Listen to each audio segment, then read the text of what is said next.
김정은 제1위원장이 하루가 멀다 하고 핵 위협 발언을 쏟아내고 있습니다. 이번에는 핵탄두 폭발 시험과 로켓 발사를 빠른 시일 내에 단행하겠다고 예고했습니다. 김정은의 핵 위협, 단순 위협일까요? 진담일까요? 고려대 북한학과 강승규 교수, 한국국방안보포럼의 양옥 수석연구위원과 함께 분석해보겠습니다. 어서 오세요. 안녕하십니까. 김정은이 연일 핵 위협 발언을 쏟아내고 있습니다. 자, 이번에는 어떤 얘기를 했는지 먼저 화면으로 확인해보고 대담을 본격적으로 이어가겠습니다. 김정은 동지께서는 핵공격 능력의 믿음성을 보다 높이기 위하여 빠른 시일 안에 핵탄두 폭발 시험과 핵탄두 장착이 가능한 여러 종류의 탄도 로켓 시험 발사를 단행할 것이라고 하시면서 해당 부문에서는 이를 위한 사전 준비를 빈틈없이 할 데 대하여 지시하셨습니다. 김정은이 얼마 전에도 5차 핵실험을 시사하는 발언을 한 적이 있었는데 이번에 보니까 핵탄두 폭발 시험과 핵탄두 장착이 가능한 탄도 로켓 시험 발사를 단행할 것이다. 이렇게 언급했습니다. 계속해서 핵 위협 수위를 고조시키는 의도가 무엇일까요? 김정은의 입장에서 보면은 지금이야말로 자기가 가장 지난 5년 안에 가장 위기감이 고조되는 시기라고 볼 수가 있겠죠. 자기는 뭐 과거에 했던 것처럼 1월 달에 핵실험도 하고 또 2월에 장거리 로켓 발사를 하고 뭐 그런 것들이 유야무야 그냥 국제사회에서 넘어가기를 내심 바랬을 겁니다. 네. 근데 그러한 것들이 우리 박근혜 정부가 강력하게 개성공단 중단을 선언했고요. 또 거기에 따라서 또 유엔 제재가 강력히 나왔고 또 이어서 미국, 일본 또 저희가 독자적인 그 제재를 하지 않았습니까? 이러한 것들이 김정은 입장에서는 큰 위기감으로 다가왔고요. 이제 그걸 만회하기 위해서 국제사회의 제재에 대해서 맞대응을 하는 거죠. 맞대응을 해서 뭐 선제 핵 타격을 하겠다. 또 탄두의 규격화, 뭐 소형화를 이루겠다. 또 지금 오늘 한 것은 핵탄두 실험을 하고 네. 또 대기권에 재진입하는 실험을 하겠다. 이렇게 이제 계속 핵에 대해서 3일, 9일, 8일 또 오늘 15일까지 하고 있는데요.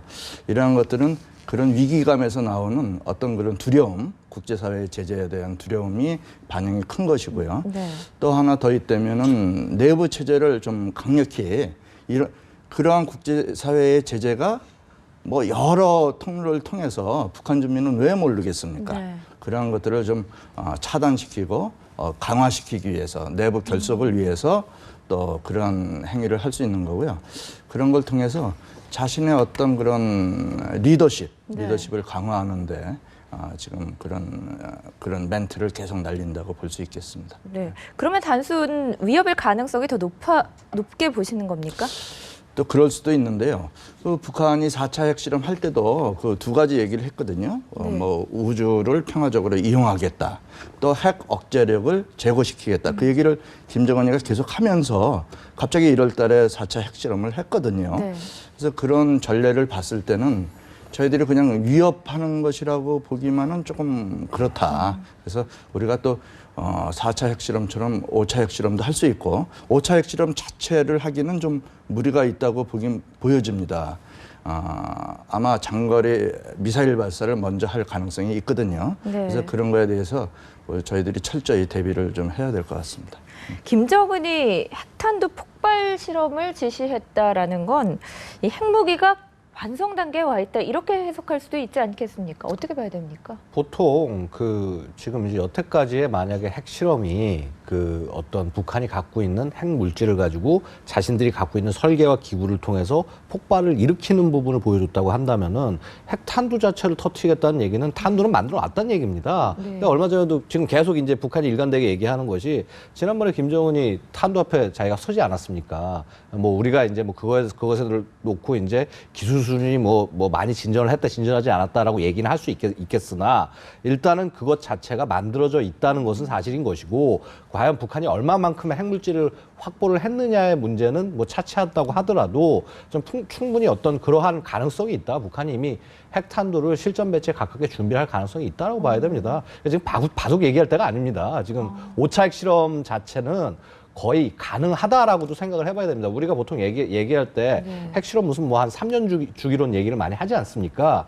근데 3년 주기론과는 상관없이 지금 보면 북한에게 있어서는 굉장히 지금 중요한 시기라고 볼 수 있습니다. 뭐 단순히 뭐 7차 당대회가 갖는 의미가 뭐 그것이 뭐 예를 들어서 뭐 김정은의 위상을 높인다, 높이지 않는다 이런 정도의 의미가 아니라 이 당대회를 30년 만에 한다는 건 이건 양날의 칼이 될 수 있습니다. 뭐냐면 만약에 여기서 제대로 된 성과를 보여주지 못한다면은 오히려 김정은의 권력이 약화되게 되는 그런 결정적인 계기가 될 수 있을 것이고 뭐 여기서 강한 모습을 보여줬을 때는 자기가 앞으로 쭉 안정적으로 이제 정국을 끌고 갈 수 있는 그런 기반이 될 수 있다는 거죠. 네. 그렇다고 한다면 김정은 입장에서는 더 이상 잃을 게 없습니다. 핵실험 자체를 갖다가 뭐 꼭 전쟁을 시작한다 이런 것과는 다른 차원으로 핵실험을 당장 한다고 그래서 뭐 대한민국이나 미군의 어떤 병력이 들어가서 뭘 할 수 있는 것은 아니거든요. 아무리 훈련이 많다고 하더라도. 그럼 제가 만약에 북한 입장이라면은 네. 충분히 이런 상황을 활용할 수 있다는 거죠. 김정은이 얘기한 게 뭡니까? 핵 탄도의 실험과 그다음에 그 로켓 발사를 얘기하지 않습니까? 자, 그러면은 로켓 발사라는 건 다른 게 아니라 저걸 얘기하는 겁니다. KN-58.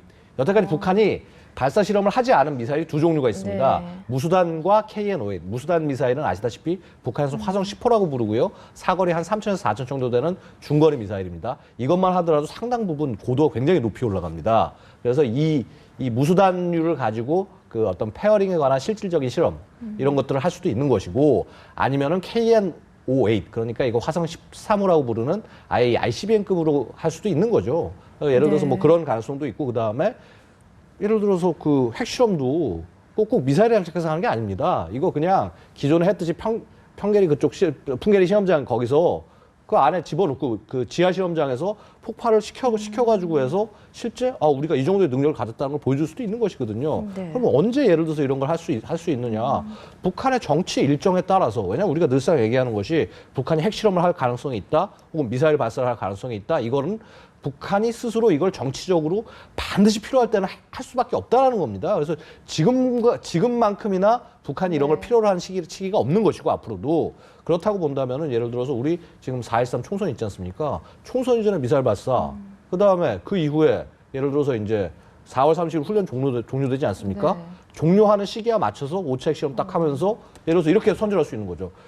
미제가 한국과 남한과 미제가 어느 때보다 우리를 압박을 했지만은 우리는 핵 무력을 통해서 이러한 그 어떤 외세의 도발을 쫓아냈다. 네. 그래서 예를 들어서 4월 30일 날 뭐 5차 핵실험 한다. 그러면은 솔직히 한미가 뭐 쓸 수 있는 카드가 별로 많지가 않습니다. 북한 네네. 입장에서는 충분히 그러한 시나리오를 갖고 갈만하다는 것이죠. 네. 그렇기 때문에 우리가 좀 더 위기의식을 가질 필요가 있다 이렇게 분석을 하시는군요. 네. 조금 전에 로켓 발사 가능성 말씀을 하셨는데 북한이 안 그래도 몇몇 군사대국만 보유를 하고 있다는 대기권 재진입 기술을 확보했다고 선전하기도 했습니다. 계속해서 화면 통해 확인하시죠.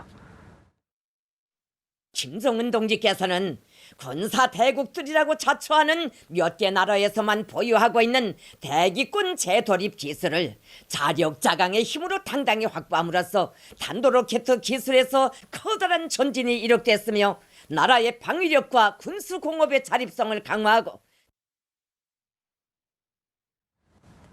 양 의원님, 대기권 재도입 기술을 확보했다라고 했는데 예. 우리 군 당국은 북한이 아직 이 기술을 확보하지 못했다고 평가하고 있거든요. 어떤 기술인지 간단하게만 짚어주시죠. 자, 일단 대기권 재진입 기술이라는 게 다른 게 아니라 예를 들어서 우리가 이제 로켓 같으면 그냥 우주로 발사하는 인공위성 같으면은 대기권 뚫고 그냥 위성에 올리기만 하면 끝입니다. 그런데 ICBM 같은 경우는 여기서 한 단계가 더 나갑니다. 그러니까 우주 공간으로 나가서 비행을 한 다음에 원하는 위치에서 딱 떨어져 내려와서 정확히 꽂혀야 됩니다.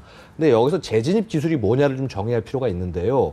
그 지금 북한이 얘기하는 자신들이 재진입 기술이 있다라고 하는 것은 이 다시 그 우주 공간에서 대기권을 뚫고 들어올 때 엄청난 열이 발생을 합니다. 거의 수천 도 이상의 열이 발생을 하는데 네. 이러한 부분들을 갖다가 이 탄두가 버텨내야 되지 않습니까? 잘못하면 열에 타버리면은 여기 와서 터지지가 않으니까. 그래서 그 열을 버틸 수 있는 기술이 있다라고 이제 북한은 얘기를 하는 것이고요. 네. 근데 재진입 기술이 단순히 그 어떤 금속이든 아니면 합성 재료든 이런 것이 불에 타지 않는 것만이 재진입 기술이라고 할 수 있느냐? 아마도 우리가 재진입 기술이 아직은 없다라고 얘기하는 것은 그 재진입해서 들어올 때 원하는 시기와 원하는 각도와 어떤 이런 진동 이런 것들을 이겨내고 정확히 원하는 위치에 떨어질 수 있는 것을 가지고 재진입 기술이라고 얘기를 해야 되는데 북한이 지금 보여준 거는 뭐 다른 거 보여준 게 아닙니다. 뭐 진동 실험한 것도 아니고 뭣도 아니고 그야말로 스커드 엔진 아래에다가 이 페어링 뚜껑을 놔놓고 계속 열을 가한 거거든요. 그럼 왜냐면 스커드의 엔진에서 가장 뜨거운 부분이 한 6,000에서 7,000도 정도 됩니다. 그러면 굉장히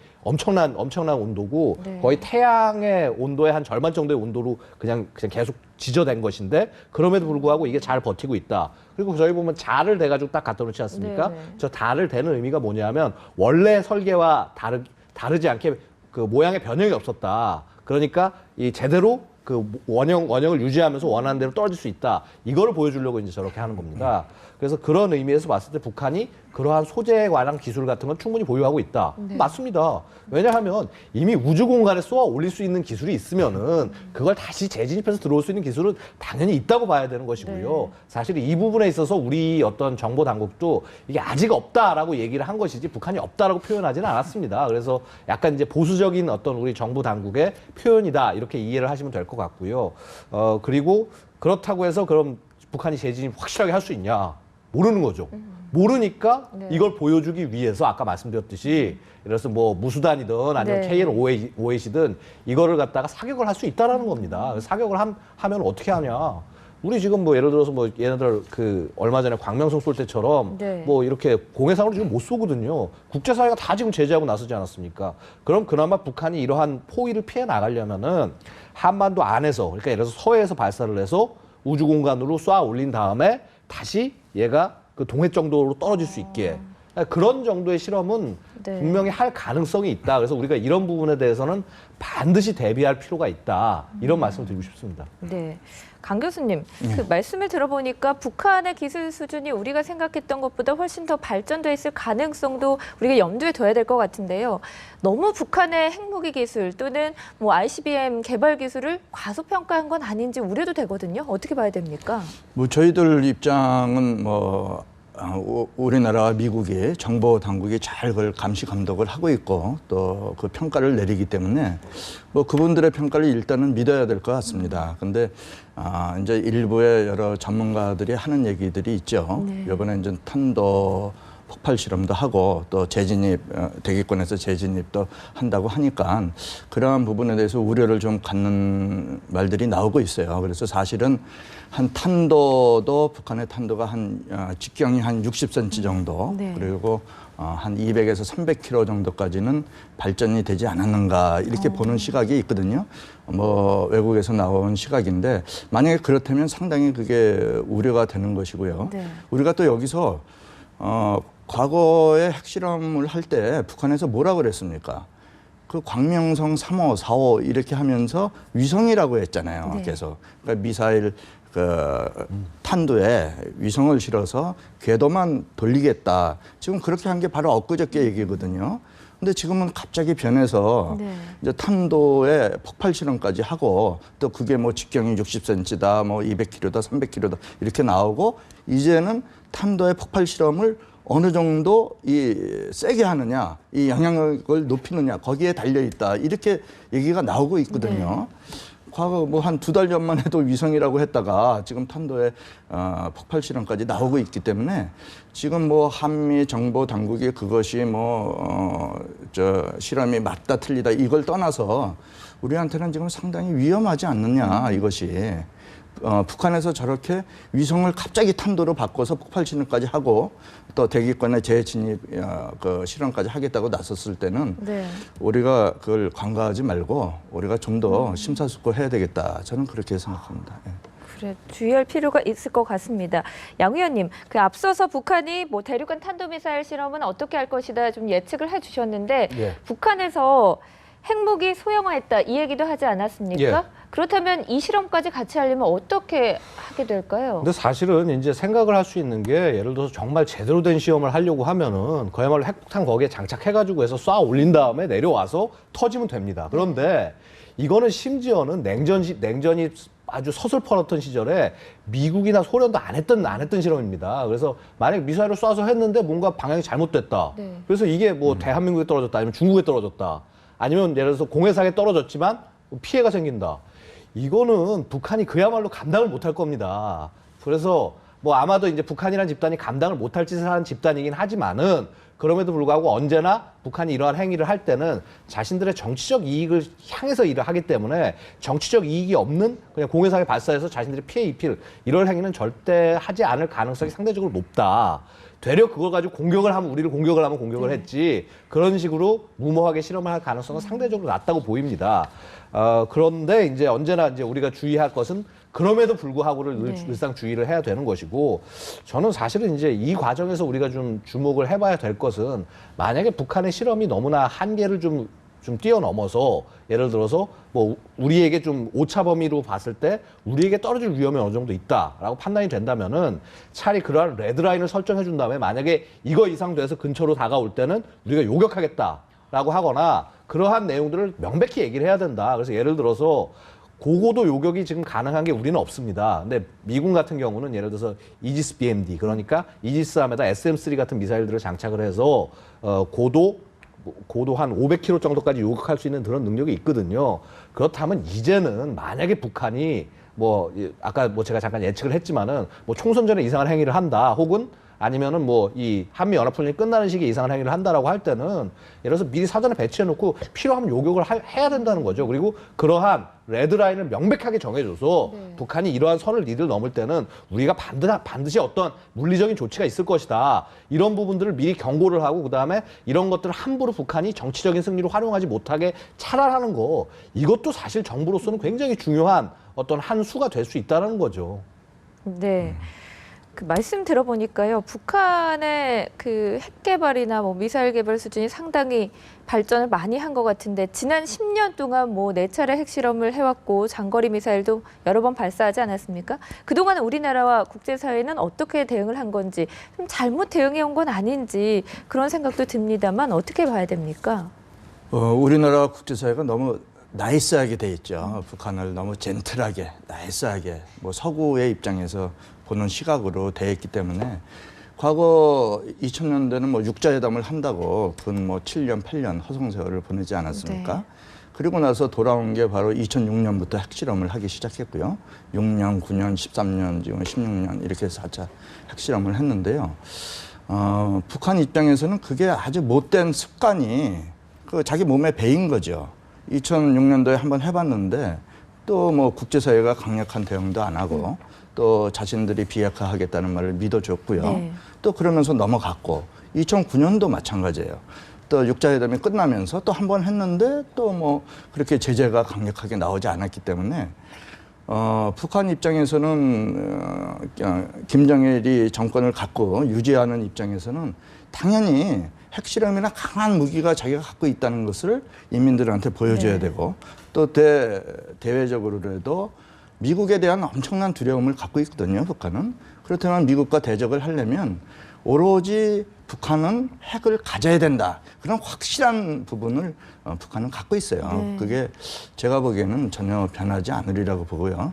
그러한 과정을 통해서 핵실험을 계속 해왔는데도 국제사회가 전혀 강력한 반응을 안 하니까 뭐 입장은 뻔하지 않습니까? 이거 또 해도 되는 것 같다. 네. 그러니까 또 14년에 한번 해봤고 또 16년에 했는데 요번에 한 거는 이제는 우리나라부터 강력하게 제재를 하고 또 이것이 유엔 제재 또 양자 제재가 강력하게 나오니까 뭐 김정은 입장에서는 야, 이 어떤 돌파구를 찾아야 되겠다. 지금 강력한 아마 위기감에 사로잡혀 있을 겁니다. 그래서 탄도 실험도 한 거고요. 네. 이제 위성이라는 말은 싹 없어지지 않았습니까? 그러게요. 그래서 김정은이 앞으로 어떻게 나올지 우리가 주시를 해야 될 거고요. 국제사회도 지난 10년 동안 너무 그렇게 안이하게 나이스하게 지내온 것을 좀 반성하는 의미를 가져야 될 것으로 보여집니다. 네.